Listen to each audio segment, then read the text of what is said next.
Okay, सो हम लोग PPT हम लोग देख रहे थे। इसमें हम लोगों ने काफ़ी हद तक कवर कर लिया था। अब हम लोग बात करेंगे आज जैसे कि composite supply. What is composite supply? Composite supply होती क्या है? यहाँ पे दे रखा है कंपोजिट सप्लाई टेस्ट। देखिए, कंपोजिट सप्लाई का पहले मीनिंग आपको यहाँ पे समझा दे रहा हूँ। नॉर्मली जब दो या दो से अधिक गुड्स या सर्विसेज या दोनों, हम्म, दो या दो से अधिक गुड्स या दो या दो से अधिक सर्विसेज या फिर गुड्स एंड सर्विसेज दोनों एक साथ अगर हम सप्लाई करते हैं, है ना, लिखा भी है सप्लाई ऑफ टू और मोर गुड्स और services together, it is a natural bundle. It's a natural bundle मतलब वो नेचुरली बंडल होनी चाहिए, एक साथ ही जाती हैं या एक साथ ही हम बेचते हैं, अलग अलग नहीं जाती। वंस ऑफ द सर्विसेज और गुड्स इज प्रिंसिपल सप्लायर, जिसमें से जो भी हम नेचुरल बंडल दे रहे हैं उसमें से कोई ना कोई एक प्रोडक्ट क्या होना चाहिए, प्रोडक्ट या कोई एक सर्विस क्या होना चाहिए, प्रिंसिपल सप्लाई होनी चाहिए। प्रिंसिपल मतलब main supply. Just like for example हम लोग बात करेंगे, अगर हम टीवी बेचते हैं, तो अगर हम टीवी बेचते हैं तो टीवी के साथ क्या देते हैं, रिमोट देते हैं और हैंगर या स्टैंड होता है उसका, है ना। तो वहाँ पे क्या होता है ना, टीवी के साथ रिमोट देना, उसका हैंगर या क्या लो स्टैंड देना, ये सब क्या है, ये सब कंपोजिट सप्लाई कहलाएगी। क्यों सप्लाई कंपोजिट कहलाएगी? पहले ही बंडल्ड है, अलग अलग हम नहीं बेचते। टीवी बेचेंगे तो उसके साथ उसका रिमोट तो देना ही पड़ेगा, ठीक है। कोई रिमोट, कोई वो देना ही जैसे सर पड़ेगा। मोबाइल के साथ चार्जर। मोबाइल के साथ चार्जर, ईयरफोन और ये सब चीज़ें जो आती हैं, तो ये सब क्या है, नेचुरली बंडल्ड है। इनको अलग अलग हम नहीं बेचते हैं। जब भी हम मोबाइल बेचेंगे उसके साथ इन सब चीज़ों को देना ज़रूरी होता है। तो these are the naturally bundled, so these are the example of composite supply। बाकी एग्जांपल्स कुछ हम लोग के यहाँ पे भी दिया हुआ है, just like train ticket including meal. अगर हम ट्रेन का टिकट देते हैं जस्ट लाइक शताब्दी और भी कई ऐसी ट्रेनें होती है जहाँ पे हम टिकट का पैसा देते हैं, तो उसमें क्या होता है, उसमें फूड भी उसमें अवेलेबल होता है, ठीक है। अब ये दोनों, अब ऐसा नहीं है कि हम मील अलग हम ले सकते हैं, हम कहना है सिर्फ रेलवे का हमें सिर्फ खाना खाना है, हम यात्रा नहीं करना चाहते, तो ऐसा कुछ नहीं है आपको, ऐसा नहीं हो सकता। ये फूड जो इसके साथ दी जाती है ना, सफ़र के साथ, these are the naturally bundled. तो ये सर्विस हो गया, ये प्रोडक्ट हो गया। अब देखते हैं यहाँ पे रूम विद ब्रेकफास्ट, अगर ये फैसिलिटी है तो। अब फिर देखिए बात करते हैं किसकी, supply of goods with insurance. अगर आप हम लोग गुड्स की सप्लाई दे रहे हैं विद द इंश्योरेंस, उसमें इंश्योरेंस भी इंक्लूडेड है। ठीक है, फिर कोई गुड्स हम लोग इधर से उधर मूव करते हैं तो उसका इंश्योरेंस भी कराते हैं। ओके, अब हम लोग फॉर एग्जांपल टीवी रिमोट ये दे ही रखा है, इसका एग्जांपल हम लोग समझ ही रखते हैं। तो ये चीज़ में ख्याल रखना, कंपोजिट सप्लाई की जो इसका जो मेन कंसेप्ट था वो ये था, सप्लाई टू और दो या दो से अधिक गुड्स या सर्विसेज या दोनों, these are the naturally bundled, one of the services और गुड्स इज प्रिंसिपल सप्लाई होनी चाहिए, ठीक। तभी वो कंपोजिट सप्लाई के डेफिनेशन को कंप्लीट करेगा।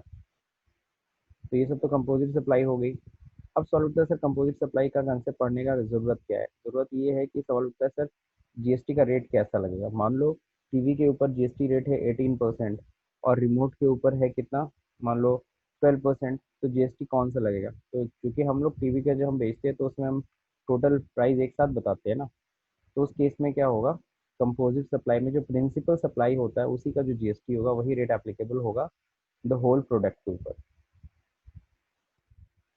इसके ऊपर 12% भले लगता है, लेकिन जब वो टीवी के साथ दी जा रही है तो टोटल वैल्यू मान लो 20,000 रुपये, तो 20,000 के ऊपर 18% जीएसटी चार्ज होगा।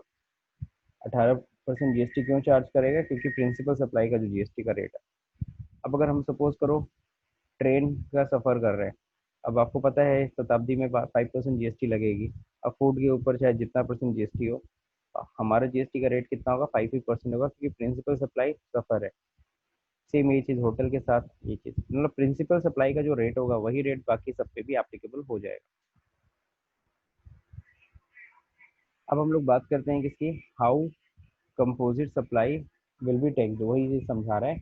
इन case of composite supply all supply will be taxed at rate of principal supply, है ना। तो प्रिंसिपल सप्लाई का जो रेट होगा वही रेट सब पे एप्लीकेबल हो जाएगा।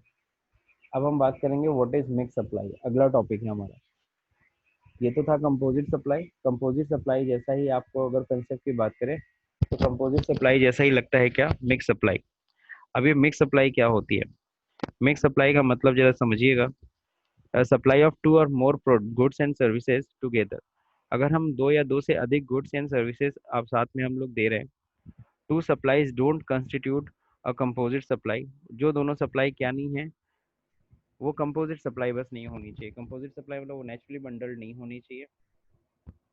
ठीक, तो यानी कि यहाँ पर मिक्स सप्लाई की डेफिनेशन भी वैसी ही कहते हैं हम लोग, दो या दो से अधिक गुड्स या सर्विसेज या दोनों अगर हम सप्लाई कर रहे हैं which are not a natural bundle, जो नेचुरल बंडल नहीं है ना, don't constitute composite. Composite supply हम नहीं कहेंगे उसे, तो वो कौन सी सप्लाई कहलाएगी? Mix supply. ठीक, इसको समझने का एक और तरीका है। फॉर एग्जांपल दुकानदार क्या करता है कि सप्लाई करने के लिए ऐसे बंडल वो खुद बना रहा है, वो नेचुरल बंडल नहीं, वो बंडल जो है व्यापारी वो खुद बना रहा है ताकि वो इजीली बिक जाए। जैसे एग्जांपल वन में एक इन्होंने गिफ्ट पैकेट सपोज करो बनाया, एक वॉच है उसके अंदर, एक वॉलेट है और एक टाई है। तो ये तीन चीज़ों का है मिक्स सप्लाई, तीनों चीज़ें साथ में सप्लाई करेंगे। हालांकि तीनों अलग अलग चीज़ें बिकती हैं, लेकिन अगर इन्होंने एक साथ मिला करके एक डब्बे में पैक करके अगर इसे बेच रहे हैं तो इसको क्या कहलाएंगे? इसको हम लोग मिक्स सप्लाई कहेंगे। ठीक है, अब सवाल उठता है मिक्स सप्लाई के ऊपर टैक्स कैसे लगता है? How mix supply will B taxed? In case of mix supply all supplies will be taxed at a rate highest rate amongst all supply. यानी कि इसमें क्या होगा, रेट ऑफ टैक्स कौन सा लगेगा जिस पे रेट सबसे हाई है। सपोज करो वॉच के ऊपर सबसे हाई रेट है 18%, इस पे 12 है, इस पे 5 है, तो सब पे क्या लगेगा, सारी गुड्स के ऊपर 18% लग जाएगा। जो इन सब में सबसे हायर रेट होगा वही रेट एप्लीकेबल हो जाएगा। अब अगर हम लोग बात करेंगे एग्जाम्पल ऑफ मिक्स एंड और composite supply, supply of laptop with laptop bag. Hello, हाँ बताइए। Good good morning, good morning. अब यहाँ पे देखिए, ये बताइए ये जो लैपटॉप विद बैग दिया जा रहा है ये क्या है? ये मिक्स सप्लाई है कि कंपोजिट सप्लाई है? Supply of laptop with laptop bag.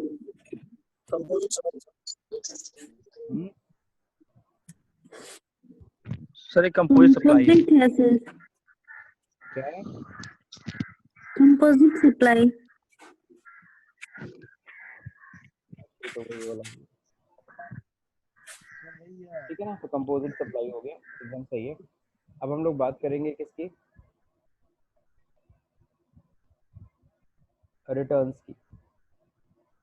Returns के ये छोड़ो, रिटर्न्स हम लोग ना टॉपिक में समझेंगे, वो ज़्यादा सही लगेगा। अभी ऐसे रिटर्न्स पढ़ने का कोई मतलब नहीं है। ये हम लोग पढ़ लेते हैं, ये स्लाइड। एक्सक्लूजन फ्रॉम जीएसटी प्रोव्यू, सबको पता है कि ये अभी जीएसटी से बाहर है, मतलब जीएसटी में शामिल हो गया बट उसके ऊपर जीएसटी रेट एप्लीकेबल नहीं है, जैसे लाइक पेट्रोलियम प्रोडक्ट्स है ना, टैक्स ऑन अल्कोहलिक लिकर, ये तो फॉर ह्यूमन कंजम्पशन, ये तो खैर कभी आएगा भी नहीं। स्टैम्प ड्यूटी ये सब बाहर है जीएसटी से। Custom duty, tax on electricity duty, electricity duty अलग ही है ना। Natural gas, aviation turbine fuels, है ना, ये सब फिलहाल क्या जीएसटी से बाहर है, मतलब इस पर जीएसटी नहीं लगती एक तरीके से।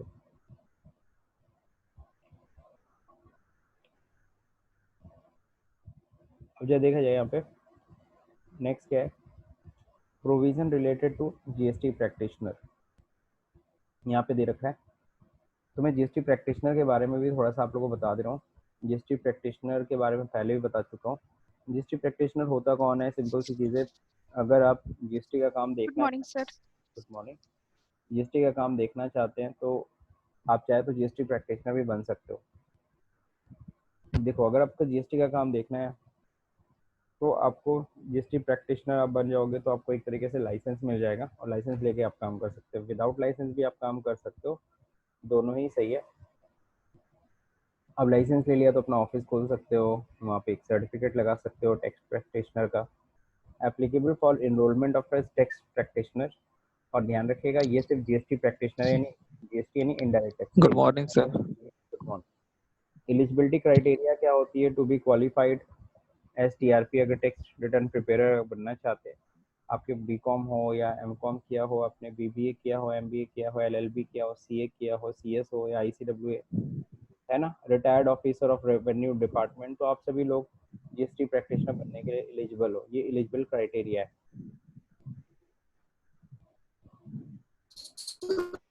ठीक है ना। तो जीएसटी उसका प्रैक्टिशनर, लाइसेंस मिलता कैसे है? हाँ, आपको जाके रजिस्ट्रेशन, जैसे आपका जीएसटी में रजिस्ट्रेशन करना मैं आपको सिखाऊंगा। तो जैसे एक डीलर रजिस्ट्रेशन लेता है वैसे ही जीएसटी प्रैक्टिशनर को भी जाके रजिस्ट्रेशन लेना पड़ता है। ठीक है, मैं हल्का सा इसमें दिखा देता हूँ।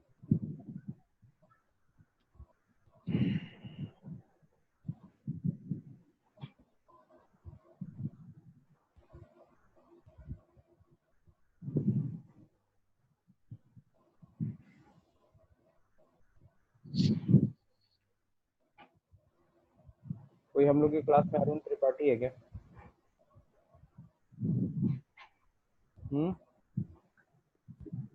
हम लोग के बैच में तो कोई नहीं है सर। आप लोग के बैच में 10:45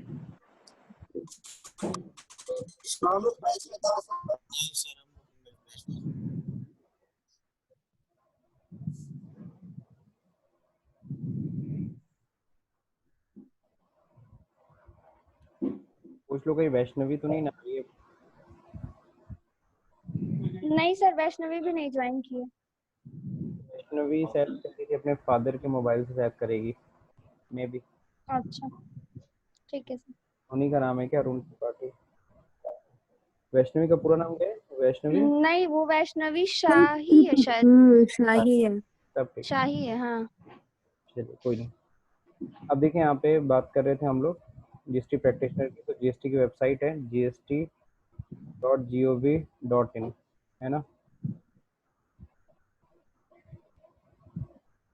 यहाँ पे आते हैं। अब यहाँ पे सपोज करो, यहाँ पे नीचे अगर आते हो तो यहाँ पे देखो दो चीज़ें होती है। एक होता है टैक्स पेयर, इसके लिए रजिस्टर्ड नाउ है, और एक है जीएसटी प्रैक्टिशनर, इनके लिए रजिस्टर्ड नाउ है।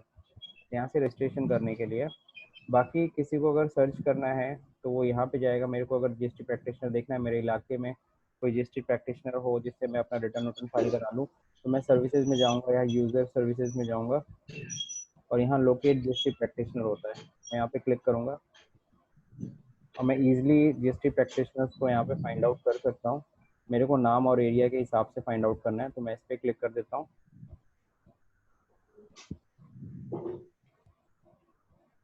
और मैं अपना स्टेट बता देता हूँ। स्टेट है उत्तर प्रदेश।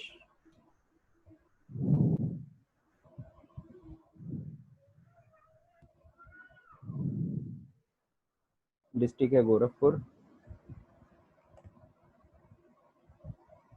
पिन कोड में डाल देता हूँ सपोज 273015। सपोज तो मुझे गोरखनाथ साइड में चाहिए, और मैं सर्च करता हूँ।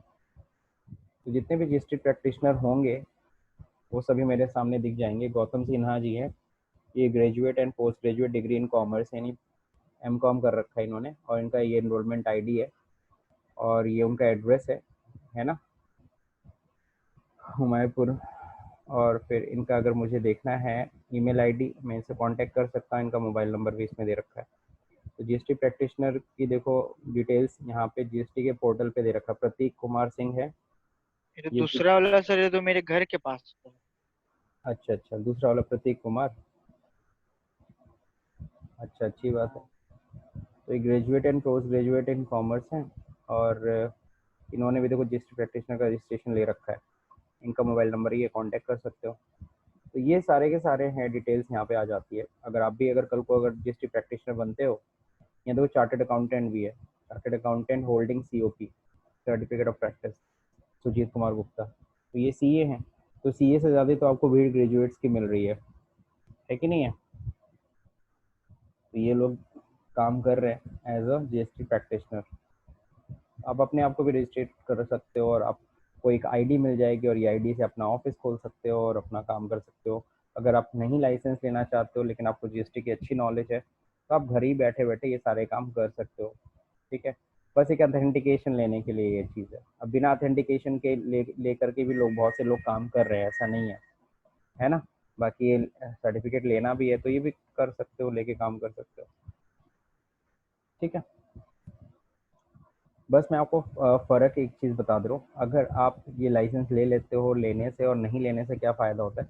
अगर आपने ये लाइसेंस ले लिया है तो आपको डीलर के डीलर का आप रजिस्टर्ड एक तरीके से आप बन सकते हो उसका।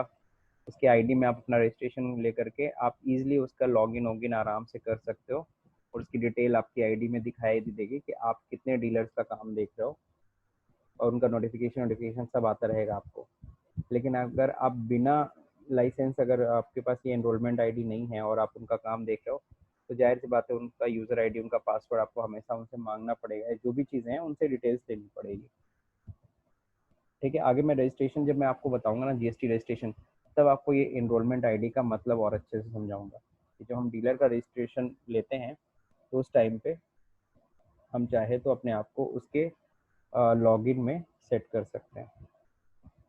कैसे हम उसके रजिस्ट्रेशन में सेट करते हैं तो जो हम लोग रजिस्ट्रेशन पढ़ेंगे तब मैं आपको बताऊंगा।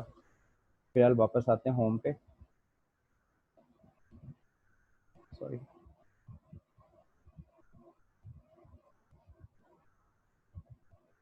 अब चलिए देखते हैं यहाँ पे बाकी कुछ क्वेरीज हैं, तो चलिए क्वेरीज कुछ क्लियर कर लेते हैं हम लोग, कुछ क्वेश्चंस। ओके, सबसे पहले क्वेश्चन है, सबसे पहला क्वेश्चन है what is the date from which GST is applicable in India. किस डेट से जीएसटी भारत में जुलाई 2017। एक 1 जुलाई 1917। 19 नहीं है sir ji, 2017। 2017। What is inter state yes sir, 1 जुलाई 2017। इंटर स्टेट सप्लाई किसे कहते हैं? सर कोई भी प्रोडक्ट को, सर कोई भी प्रोडक्ट को कोई भी प्रोडक्ट जब एक स्टेट स्टेट से दूसरे स्टेट जाएगा तो में इंटर सप्लाई स्टेट करना। सप्लाई होता है। जब एक स्टेट से यस सर, दूसरे स्टेट में कोई सप्लाई हो रही हो, है ना, तो उसे हम लोग क्या कहते हैं? Inter state supply. What is the full form of IGST? Integrated and service systems. Goods and services. What is intra state supply? Within the state कोई भी supply. स्टेट हो रहा है तो उसे इंट्रा स्टेट सप्लाई कहते हैं। बिल्कुल सही। Which government collect IGST? Central government. Central government, बिल्कुल सही। अब देखिए, what is the rate of GST on petrol? Petrol पे जीएसटी का रेट क्या है? Exempt है ना सर? सर नहीं है सर, उस पे अभी लगा नहीं है, पेट्रोल पे पेट्रोल पे जीएसटी लागू नहीं हुआ। Custom duty. बिल्कुल, उस पे एक्साइज और वो है। हाँ ठीक है। What is GST rate on gold? Gold के ऊपर जीएसटी का रेट क्या है? 3%. बिल्कुल सही, 3%। सर 10% है सर। कितना?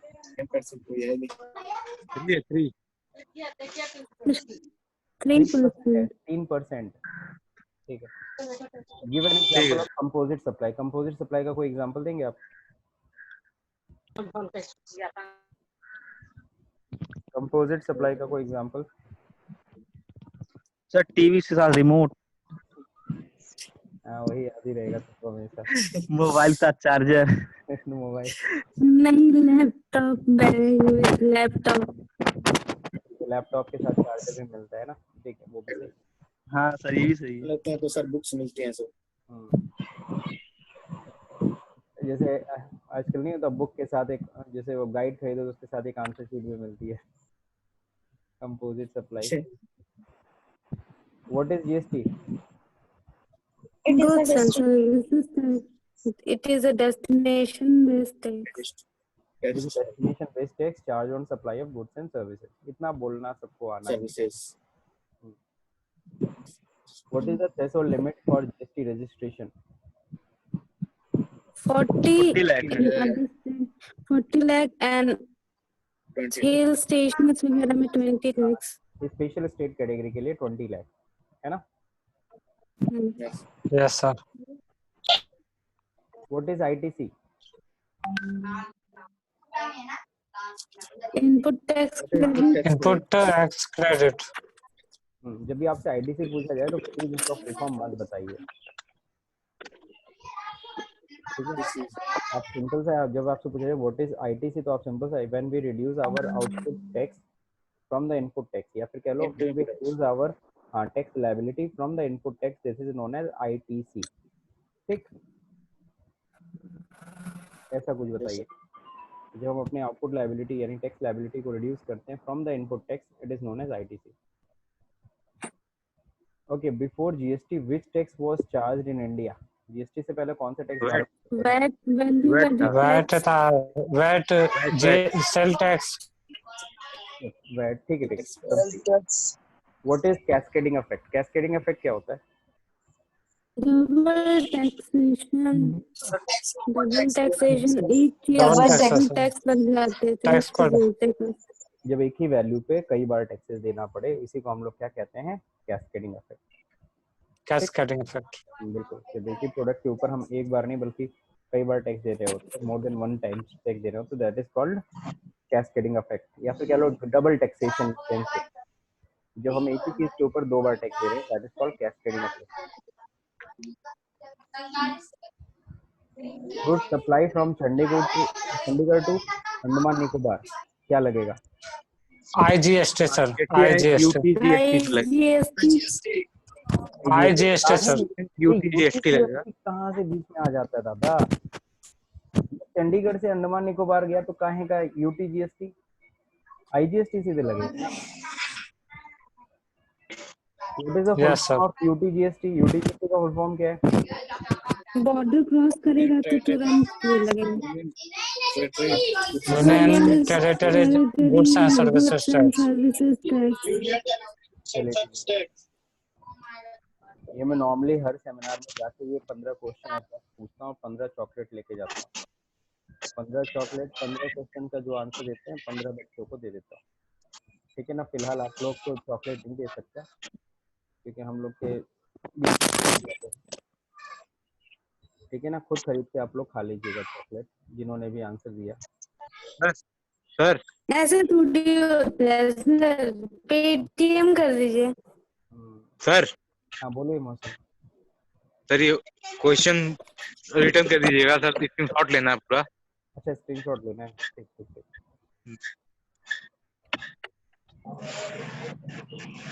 पहला क्वेश्चन ये ले लो, हो गया। या सर नेक्स्ट करिएगा। नेक्स्ट,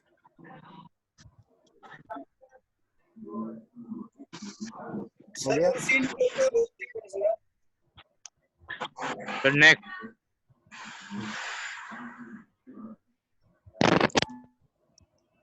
हो गया सर, थैंक यू। वेलकम। ये हम लोग का एक क्लोज हो गया है, पीपीटी हम लोगों ने ओवर कर लिया। सर एक क्वेश्चन पूछना था। पूछिए सर। सर क्या कोई ऐसा सिचुएशन हो सकता है इसमें सीजीएसटी, एसजीएसटी, आईजीएसटी तीनों लगे? देखिए ऐसा तो कोई सिचुएशन है नहीं, लेकिन अभी ये सर एक इनवॉइस देखे थे हम कल, आप कल तो उसका अमित मतलब ने पिक भेजा है, खींचे हैं। अमित ने भेजा है मेरे। हाँ सर। वो सही नहीं है, जब तक हमें पूरा इनवॉइस नहीं देखने में मैं नहीं बता सकता। वैसे ऐसा कोई केस होता नहीं है, ठीक है सर उसमें हम देखे, फिर उसमें देख के हम कंफ्यूज हो गए, मतलब ऐसा क्यों? वही ना, सीजीएसटी भी जी चार्ज सर। कर रहा है, एसजीएसटी भी चार्ज कर रहा है, प्लस आईजीएसटी भी चार्ज कर रहा है ना। हाँ सर। सर एक कपड़े का मतलब बिजनेसमैन है, कपड़ा बेचता है, फिर गोरखपुर सर गीता प्रेस से मतलब खरीदारी किया है। पूरी बिल्डिंग में देखो, ऐसे तो ऐसा कोई केस होना नहीं चाहिए कि आपका सीजीएसटी, एसजीएसटी और आईजीएसटी, या तो सीजीएसटी एसजीएसटी लगेगा या तो आईजीएसटी लगेगा। तो यहाँ पे तीनों लगा है। नहीं तो रॉन्ग है ना, सीधा सीधा कह दो मैं रॉन्ग है, ये गलत है बिलिंग। सर ऐसा सर बिल इसी नहीं इनवॉइस पास को पेमेंट भी कर दिया पूरा। ऐसा कोई बिलिंग नहीं होती। केस आप लग अगर सकता है। अगर होता है तो ये दोनों अलग अलग दो बिल बनानी चाहिए, इनको एक साथ ये बिल नहीं बना सकते। जी सर। ठीक है, दो अलग बिल तो ज्यादा पैसा ले लिया होगा सर। हो सकता है सर दोनों बिल को एक ही में बना दिए हों। जैसे दो बिल होते हैं ना, जैसे फॉर एग्जांपल तुम मेरे डीलर हो, तुम्हारा जो दो जगह बिजनेस है, गोरखपुर में भी है प्लस सिवान में भी है, और तुम मेरे से खरीदारी कर रहे हो, मैं तो गोरखपुर का हूँ। जी अब तुम सर। कहते हो कि सर क्या करना है, 4 लाख का माल आप क्या कर दीजिए, आप गोरखपुर वाले यहाँ पे भेज दीजिए दुकान पे, और 2 लाख का माल आप भेज दीजिए सिवान। बात समझे कि नहीं समझे? जी सर। अब मैं जो 4 लाख का माल जो गोरखपुर भेजूंगा उस पर तो सीजीएसटी एसजीएसटी चार्ज करूंगा, ठीक। और जो 2 लाख का जी माल जो सर। तुमको भेज रहा हूँ सिवान, उस पर मैं काट दिया आईजीएसटी। लेकिन ये दोनों बिल साथ में नहीं बन सकता, दोनों बिल को अलग अलग बनाना होगा। 2 लाख का बिल अलग करिए, उस पर IGST चार्ज करिए, वो बिल के साथ जाएगा गुड्स, और ये CGST SGST जो गोरखपुर वाले के लिए उसका बिल अलग बनाइए। अगर ऐसा कोई बिल बना रहे हो, पहला चीज़ तो ये बिल रॉन्ग है, ठीक है। नहीं तो सर इसमें पेमेंट भी कर दिया, वो इसी में हम पूछ रहे थे। कर दिया तो बात की बात है, लेकिन बिल अलग अलग बनना चाहिए। यही सब है ना जो गलत प्रैक्टिसेस अभी भी हो रही है, ये सब गलत प्रैक्टिसेस अभी भी हो रही है। लोग जो समझदार हैं वो तो समझ रहे हैं, तो इस पे क्वेश्चन उठाएंगे उठाएंगे, ठीक है। बाकी प्रॉपर रिप्लाई नहीं है इसका कुछ। और अधूरा बिल भी तुम फोटो खींचो, पूरा बिल फोटो खींचना चाहिए। अरे सर वो बिल दिखा नहीं रहा था, ठीक है, मतलब वो किस तरह हम खींच लिए, जितना देखे उतना खींच लिए। अच्छा, चलो ठीक है। जैसे कोई भी दुकानदार अपना बिल थोड़ी दिखाता है, हम कपड़ा लेने गए थे, वो दिखा रहा था कि इतना माल लाए हैं, मतलब उतने कपड़े खरीदे। हाँ तो ये देखो गलत अच्छा तो आप छुप के खींच लिए थे ना। नहीं ठीक है, अच्छा किया, एक एग्जांपल दिखाया। तो पहले भी ऐसा हो रहा था जब नया नया GST आया था, लोग CGST SGST IGST सब चार्ज कर दिए जा रहे थे, तो वो रॉन्ग है ना वो तरीका। अब हम लोग बुक पे आ जाते हैं, बुक स्टार्ट करते हैं हम लोग। आज हम लोग को सप्लाई भी पढ़ना था, तो सप्लाई स्टार्ट करेंगे आज हम लोग।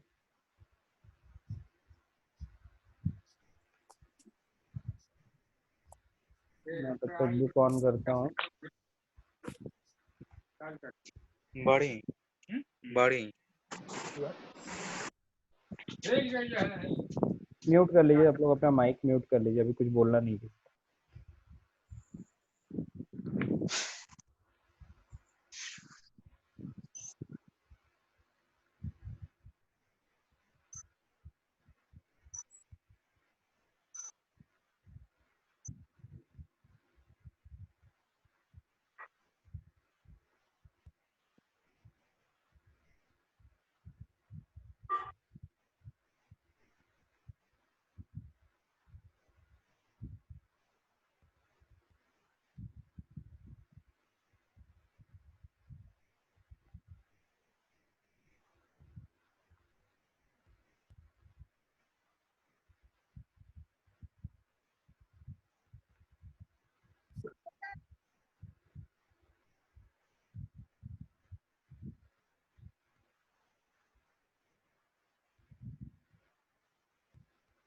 चलिए देखते हैं यहाँ पे। तो ये हम लोगों ने फर्स्ट चैप्टर कंप्लीट कर लिया। हम लोग आगे आज हम लोग को पढ़ना था सप्लाई की डेफिनेशन। तो स्टार्ट करेंगे सप्लाई।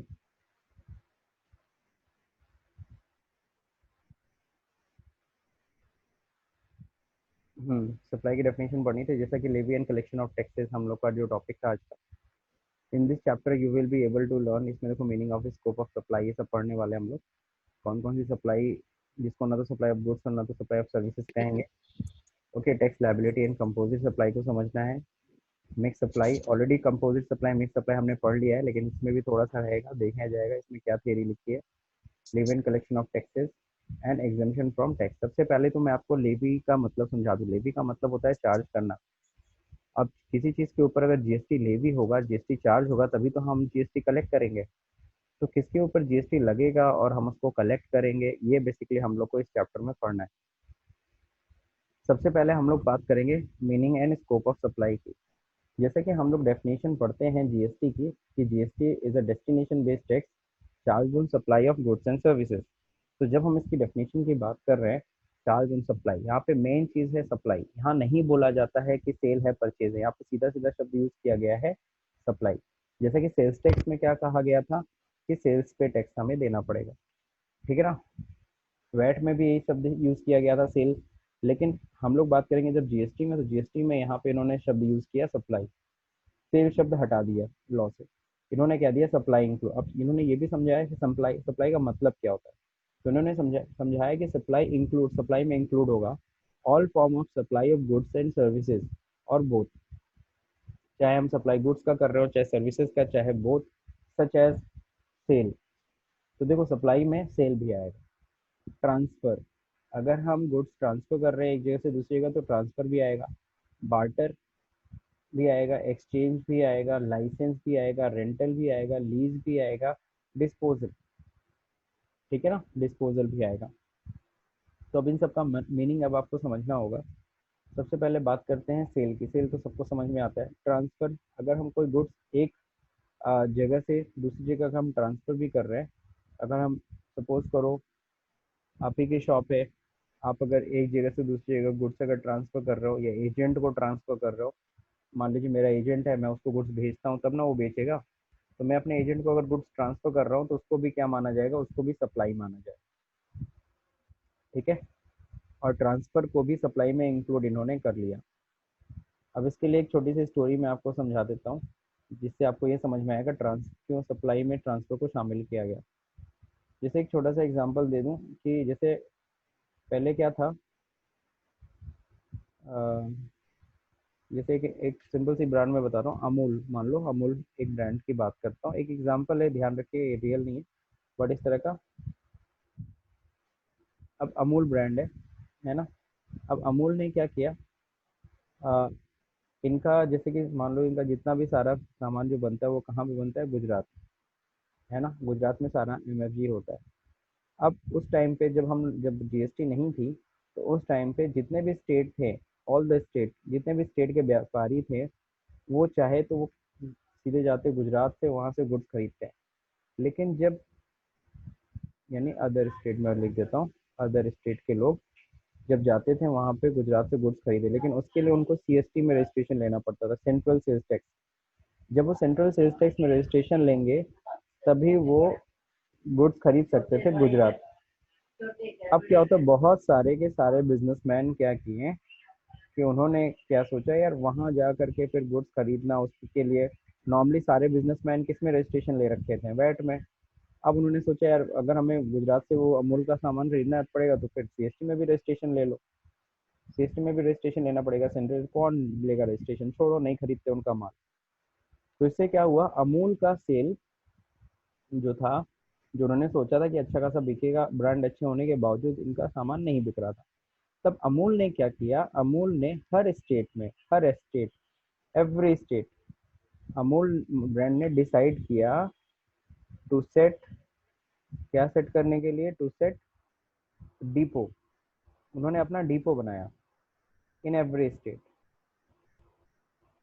एवरी स्टेट, हर स्टेट में उन्होंने अपना डिपो बनाया। Amul brand decided to set depot in every state, हर स्टेट में उन्होंने डिपो बना दिया। यानी अमूल जब कोई भी चीज़ बनाता था, उसके बाद ये क्या करता था, हर स्टेट में अपना जो डिपो उन्होंने बनाया वहाँ ट्रांसफर करता था। जैसे फॉर एग्जाम्पल यूपी में अगर किसी को अमूल का सामान चाहिए, तो अमूल का सपोज करो डिपो है कहाँ पे, अमूल ब्रांड ने अमूल का डिपो एक बना दिया, कहाँ पे, लखनऊ में सपोज, है ना, तो लखनऊ में है। अब यूपी के जितने भी डीलर हैं वो सीधे लखनऊ से डील कर सकते हैं, उन्हें अलग से सीएसटी में रजिस्ट्रेशन लेने की जरूरत नहीं है, वो वैट से ही अपना परचेजिंग कर सकते हैं। अब क्या हुआ, जब गुजरात अमूल ब्रांड अमूल डिपो लखनऊ को गुड्स भेज रहा था, तो वो सप्लाई में आता ही नहीं था, क्योंकि वो तो ट्रांसफर कर रहा है, उसी का डिपो है, तो सप्लाई में आता नहीं था।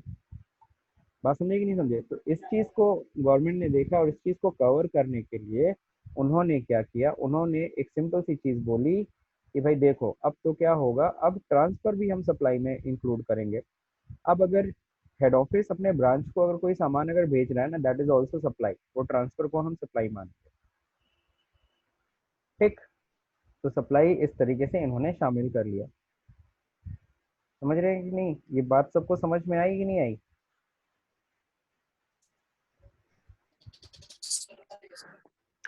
अब जब जीएसटी में जब इन्होंने क्या किया, जब जीएसटी में कहा कि अब तो कोई टेंशन ही नहीं है आपको, सीएसटी में क्या रजिस्ट्रेशन, आप जीएसटी लो, आप कहीं से भी माल खरीदो। अब जाहिर सी बात है वो जो डिपो का कंसेप्ट है, वो अब डिपो का कंसेप्ट खत्म, अब वो डिपो हटा लीजिए, सबसे अच्छा है, क्योंकि अब तो गुजरात से कोई भी बिजनेसमैन खरीद सकता है, उसे उसे अलग से कोई रजिस्ट्रेशन नहीं लेना है, जीएसटी अंडर द जीएसटी ही वो गुड्स खरीद सकता है। तो जाहिर सी बात है वो डिपो खुले होंगे कि उन डिपो को बंद कर दिया गया होगा, सिंपल सी बात है, ग्रेजुअली उन डिपो को हटा लिया होगा कंपनी ने। तो ये समझ में आया सब लोग को कि सेल है, सेल के बाद क्या है, ट्रांसफर है। ट्रांसफर। और अब यस क्या सर। हुआ, इन्होंने इसमें बार्टर को भी इंक्लूड किया। बार्टर मतलब होता है एक सामान के बदले में दूसरा सामान, अगर कोई आपस में सप्लाई कर रहा है तो उसको भी हम लोग किसमें, सप्लाई में शामिल करेंगे। एक्सचेंज, किसी सामान के बदले भी में कोई दूसरा सामान, जैसे होता है ना पुराना फ्रिज लाओ नया फ्रिज ले जाओ, या पुराना बाइक ले आओ नया बाइक ले जाओ, तो पुराने बाइक की कुछ वैल्यू एक्सचेंज वैल्यू होती है वो हम उस वैल्यू में से माइनस कर लेते हैं। या मोबाइल आप ले आ रहे हो, तो सपोज करो नया मोबाइल 20,000 का है, पुराने मोबाइल के आपने 4,000 रुपये माइनस कर दिया, आपसे 16,000 रुपये ले लिया, हाँ कॉल्ड एक्सचेंज। समझिए ना। हेलो हाँ सर। सर बार्टर और एक्सचेंज में क्या डिफरेंस है सर? बार्टर में नॉर्मली जो सामान के बदले सामान ही होता है, और एक्सचेंज में क्या होता है कि बस जो वैल्यू एक्सचेंज था वैल्यू उसका। होती है वो थोड़ी माइनस कर दी जाती है। ओके, अब ये डिस्कनेक्ट होने वाला है, आप लोग कनेक्ट कर लीजिएगा, ठीक है। ठीक है सर।